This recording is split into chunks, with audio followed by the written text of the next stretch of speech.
சீமானுக்கு என்னாச்சுன்னு தெரியலைங்க.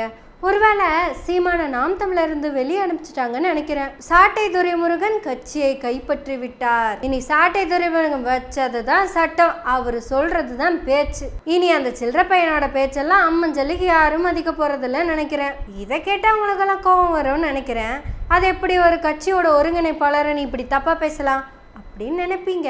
அந்த கட்சியை பொறுத்த வரைக்கும் முதல் வாசிப்பு பண்றது சீமான் தான். பெரியார் எங்கள் கட்சியின் கொள்கை வழிகாட்டி, எங்கள் வழிகாட்டி, எங்கள் ஆசான் அப்படின்னு சீமான் சொன்ன உடனேயும் ஒட்டுமொத்த கட்சிக்காரங்களும் ஆமா ஆமா ஆமா ஆமான்னு தலையாட்டுவாங்க. அது சும்மாலாம் ஆட்ட மாட்டாங்க. பெரியாருக்கே தெரியாததெல்லாம் ஜேத்தி சொல்லுவாங்க. பெரியார் செய்யாததெல்லாம் செஞ்ச மாதிரியே பேசுவாங்க. அவ்வளவு உண்மையான ஆளுங்கப்பா. உதாரணத்துக்கு ஒன்று சொல்லணும்னா, நம்ம பெரியார வைக்கம் வீரர்னு சொல்லுவோம். அந்த தெருவுக்குள்ள போக முடியாதவங்களுக்கு போறதுக்கான உரிமையை வாங்கி கொடுத்தவர் தான் பெரியாருன்னு நம்ம சொல்லுவோம். அவங்க என்ன சொல்லுவாங்க, நோ, வைக்கத்தில் இருக்க ஆலய நுழைவு போராட்டத்தை நடத்தியவர் தான் பெரியாரு அப்படின்னு சொல்லுவாங்க. அந்த ரேஞ்சுக்கு பேசுவாங்க அந்த பிரதர்ஸ். ஒரு நாள் சீமான் என்ன சொல்லுவாரு, பெரியார் என்ன பண்ணினார் அப்படின்னு கேட்பார். உடனே தம்பிங்கெல்லாம் வந்து பெரியார் என்ன தப்புடுங்கினாரு அப்படின்னு அவங்களும் கேட்க ஆரம்பிச்சிருவாங்க. பெரியார் புடுங்கினா ஒரு ஆணியா காட்டு, அப்புறம் பெரியார் எங்கள் கொள்கை வழிகாட்டி அல்ல அப்படின்னு சீமான் சொல்லுவாரு. அதுக்கப்புறம் எப்ப போல இவங்க மீட்டருக்கு மேல அதையவே தூக்கி வச்சு அதுக்கும் மேல பேசுவாங்க. உதாரணத்துக்கு ஒண்ணு சொல்றேனே, ரஜினி மராட்டியன், தமிழர் அல்ல அப்படின்னு தான் சீமான் சொல்லியிருப்பாரு. உடனே இந்த சாட்டை என்ன பண்ணுவான், ரஜினி, ரஜினி பொண்டாட்டி, ரஜினி பிள்ளைங்க, ரஜினி பேரங்க, ரஜினி மருமகன் வீட்டில் இருக்கிறவங்க, அப்படி எல்லாத்தையும் தெருவுக்கு இழுத்து தொட்டுன்னு திட்டுவான். இப்படி சீமான் ஒரு வார்த்தை சொன்னா தம்பிங்க 1000 வார்த்தைக்கு செய்வாங்க. ஆனா முதல் வாசிப்பு சீமானுடையது. சரி, இப்ப இதெல்லாம் எதுக்கு பேசிட்டு இருக்க? சரி வரேன். இந்த நேத்துல இருந்து கட்சி தலைமையை சாட்டை புரிச்சுட்டான்னு சொல்றேன்ல, அத சொல்றேன். சாட்டை முந்தானேத்தொன்னு பேசுறான். நம்ம மதுரை கலைஞர் லைப்ரரி இருக்குல்லங்க, அங்க காதலர்கள் கணிந்துருக்கி படித்து கொண்டிருக்கிறார்கள் அப்படின்னு சாட்டை சொன்னான். சாட்டை தான் ஃபர்ஸ்ட் லைப்ரரியை பத்தி தப்பா பேசுறான். அது முதல் வாசிப்பு. உடனே இந்த சில்லற பையனும், அதாவது சாட்டை தலைவன்னு சொல்லிக்கிட்டு இருந்தான்ல, அந்த சில்லற பையனும் நான் தான் தமிழினத்தையே காக்க போறேன், நான் சொல்றத நீ கேளு, நான் தான் தலைவன் அப்படின்னு சொல்லிட்டு இருந்தான்ல, அவன் நேத்து 2வதா சொல்றான், இல்லைங்க மதுரை லைப்ரரி லவ்வர்ஸ் பார்க்கா மாறிட்டு இருக்குதுங்க. வாட்ச்மேன் படிக்கிறது, வாட்ச்மேன் கூட அங்க படிக்கிறது இல்லைங்க, வாட்ச்மேன் யாரையும் வாட்ச் பண்றதும் இல்லைங்க. சரி, நீயோ இல்ல உன் தம்பியோ லைப்ரரிக்கு போயிருக்கீங்க, நீயும் உன்னோட தலைவனும் லைப்ரரிக்கு போயிருக்கீங்க. இங்க நான் தலைவன் சொன்னது சாட்டை துரைமுருகனை அண்டர்லைன் பண்ணிக்கங்க. இனிமே தலைவன் சாட்டை தான், அதை நீங்க நல்லா மனசுக்குள்ள வச்சுக்கோங்க. முதல்ல சாட்டை தான் முதல் வாசிப்பு பண்ண போறான், அதைத்தான் இந்த சீமான் இனி மறுவாசிப்பு பண்ண போறான். சாட்டை சொன்னதே வதந்திங்கிற வாந்தி, அதை எடுத்து தின்னு போட்டு இவன் எடுக்கிறான் வாந்தி. இந்த அறிவு இருக்குல்ல, அறிவு, அது ஒரு 5 பைசாக்காவது இருந்தா பரவாயில்ல. சரி, இத்தனை நாள் நீ பேசுறத அவங்க பேசிக்கிட்டு இருந்தாங்க, இப்ப பாத்தியா உன் நிலைமையே மாறி போச்சு. சரி, இந்த கட்சி மட்டும்தான் மாறிச்சா இல்ல நான் எப்படி சொல்றது, நீங்களே சொல்லிருங்க. ஏன்னா சாட்டையை பொறுத்த அளவுக்கு யாராவது ஏதாவது வச்சிருந்தாங்கன்னா அதை போய் ஆட்டையை போடுறதா இவர் பழக்கம். இல்ல அந்த ரெமி மார்ட்டினுக்கு ஆசைப்பட்டு தான் இப்படி மறுவாசிப்பு பண்ணீங்களோ? சாட்டை சொல்லியிருப்பா, ஏலே சீமானே ரெமி மார்ட்டின் ஒன்று வந்திருக்கு, நான் சொல்றத திருப்பி சொல்லு அப்படின்னு சொல்லிப்ப, இவ்வளவு கேவலமா போயிட்டீங்களே சீமான். இந்த சிந்து பைரவிங்கிற ஒரு படத்துல ஜேகேபின்னு ஒருத்தர் இருப்பாரு. ஜேகேபி அவரு செம்ம கெத்தா இருப்பாரு, சீமான் மாதிரியே கெத்தா சுத்திக்கிட்டு இருப்பாரு. கர்நாடக சங்கீதத்தை கரைச்சு குடிக்கிறப்பவே 5-6 மோர் மிளகாய அப்படியே எடுத்து சாப்பிடுறவரு. அவரு குடிக்க அடிமையாய், அதாவது நம்ம சீமான் மாதிரி அவரு ஒரு பாட்டு பாடுவாரு, தண்ணி தொட்டி தேடி வந்த பன்னி குட்டினா அப்படின்னு.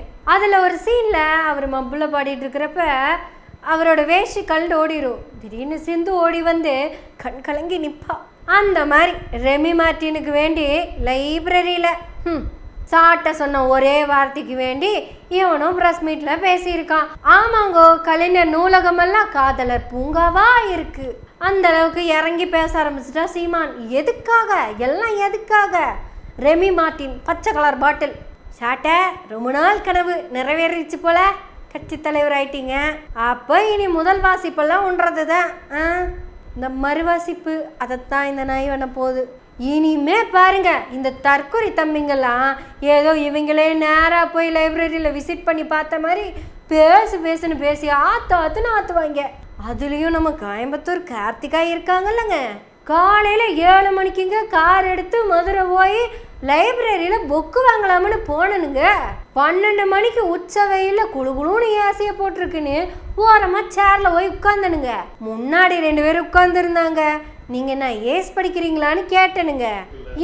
இல்ல நாங்க 2 பேரும் காதலர்கள், வீட்டுக்கு தெரியாம இங்க வந்து உட்கார்ந்துருக்கோம், எங்களுக்கு இங்கதான் குழுகுழுன்னு ஏசி போட்டு வச்சிருக்குல்ல, சும்மா ஒரு புக் எடுத்துட்டு முன்னாடி வச்சுக்கோமுங்க, இதை யாருங்க படிக்கிறது, இதைத்தானுங்க படிச்சுட்டு இருப்போம். ஆமா, நீங்க மட்டும் வந்திருக்கிறீங்க, உங்க லவ்வர் வரலீங்களா? உடனே கார்த்திகாவும் கண்ணை பொத்திக்கிட்டு ஐயோ எனக்கு கல்யாணம் ஆயிருச்சுங்க. ஆட நீங்க வந்து சீமானோட ரொமான்ஸை பார்த்து தானே கட்சிக்குள்ள போனீங்க, அதனால நீங்க சின்ன பிள்ளை நினைச்சிட்டனுங்க. உடனே கிருஷ்ணகிரியிலேருந்து பொண்ணு காரில் சேலம் வந்து சேலத்துலேருந்து ஃப்ளைட்டில் வந்து மதுரையில் இறங்கி எங்கள் சித்தப்பா சொன்னாருங்க, மதுரை லைப்ரரி ஃபுல்லாக லவ்வர்ஸாக பார்க்காக மாறிட்டு இருக்குன்னு. சொன்னது உண்மைதாங்க. நான் போய் சித்தப்பா பார்த்தேனுங்க. சித்தப்பாக்கு தாங்க இந்த உண்மையே தெரியும். ஏன் நான் லைப்ரரியிலேருந்து திரும்பி பார்த்தேன்னா பாண்டியன் லார்ஜ் இருந்துச்சுங்க. பாண்டியன் லார்ஜை பார்த்தது எனக்கு என் சித்தியும் சித்தப்பா, அதாவது பழைய சித்தியும் சித்தப்பா ஞாபகம் வந்துருச்சுங்க. எனக்கு இந்த மாநில இளைஞர் ஒருங்கிணைப்பாளர் பதவி எப்படி கிடைச்சது தெரியுமா? அந்த பழைய சித்தினால தான் எனக்கு அந்த பதவியே கிடைச்சிருக்கு. ஒருவேளை அந்த சித்தி சித்தப்பா கூட சேர்ந்துருந்தாங்கன்னா எனக்கு இந்த பதவி கிடைச்சிருக்குமா? அந்த சித்தி கம்ப்ளைண்ட் கொடுத்ததுனால தான் நானும் வலசரவாக்கத்துக்கு போனேன். அங்கே போய் நான் எப்படியெல்லாம் பர்ஃபார்மன்ஸ் பண்ணேன் நீங்கள் பார்த்துருப்பீங்கள்ல. அதனால தான் எங்கள் சித்தப்பா சொன்ன உடனேயும் ஃப்ளைட்டை பிடிச்சி நேராக லைப்ரரிக்கு வந்திருக்கேன் இப்படின்னு இன்னொரு பக்கம் வித்யா வீரப்பன் பேசுவாங்க. அதான் 2026ஓட வேதாரண்யம் தொகுதி எம்எல்ஏ ஒருத்தர் இருக்கார்ல, நம்மளாம் வரப்போகிறவங்கள வேட்பாளர்னு தான் சொல்லுவோம், அவங்க எம்எல்ஏன்னு முடிவு பண்ணிப்பாங்க. அந்த எம்எல்ஏ சொல்லுவார், ஆமாங்க லைப்ரரி போனதுங்க, ஆமாங்க அங்கே ஃபுல்லாக காதலினியர்கள் தான் காதலால் பேசிக்கிட்டு இருந்தாங்க அப்படின்னு சொல்லுவார். இவர் மட்டும் இல்லைங்க, இனி எந்த தம்பி பேசினாலும் லைப்ரரியை லவ்வர்ஸ் பார்க்குன்னு தான் பேசுவாங்க. இனி இந்த நாயகை எந்த கூட்டத்தில் எந்த யூடியூப்ல பேசினாலும் லைப்ரரி லவ்வர்ஸ் பார்க் அப்படிங்கிற வார்த்தை சரளமாக வந்துக்கிட்டே இருக்கும். ஆனால் நமக்கு லைப்ரரி எவ்வளவு முக்கியம் தெரியுமா? ஒரு வேளை பெரியாருங்கிற லைப்ரரி நமக்கு கிடைக்காம போயிருந்தாலோ, நம்ம பெருசாக அவரை பற்றி படிக்காம போயிருந்தாலோ, இப்போ நான் ஒரு வீடியோ போடுறேன், கிட்டத்தட்ட தமிழ்நாட்டிலையும் அதுதான் நடந்துட்டு இருந்திருக்கும்.